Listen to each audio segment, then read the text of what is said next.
And you're right to point out that different countries have different labor markets. They have different skills, if you will, different resources, and the president is going to take all of that into account. His team will take all of that into account when they're negotiating these deals. I do just want to point out one thing, that the president, everybody in Washington, whether they want to admit it or not, knows that this president is right when it comes to tariffs and when it comes to trade. In fact, Democrats have long said that the United States of America has been ripped off by the countries around the world. They just don't want to admit it now because it's President Trump who is saying that. In June of 1996, Nancy Pelosi spoke on the House floor. She urged her colleagues at the time to fight against the status quo trade policies that had contributed to America's trade deficit with China.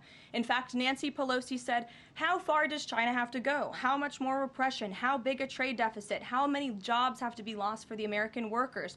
How much dangerous proliferation has to exist before members of this House of Representatives will say, 'I will not endorse the status quo'?" Those are the words of Nancy Pelosi in 1996. Well, President Trump is finally answering her call 27 years later. Nancy Pelosi can thank President Trump today for the 104% retaliatory tariff that will be going into effect on China.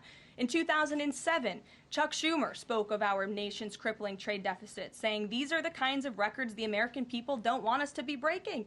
The administration needs to move beyond words, take action now to reverse a trend that threatens our prospects for future economic growth.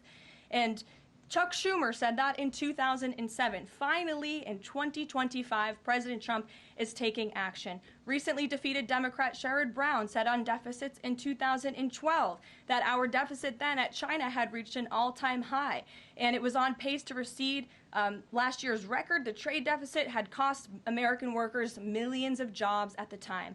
These are the words of Democrats years ago. It is about time America finally has a president who is taking action to restore those millions of jobs back to the United States of America, to boost our manufacturing industry. He's doing what's right for the American people. It will take a lot of labor. It will take a lot of effort. But that's exactly what the American people elected this president to do.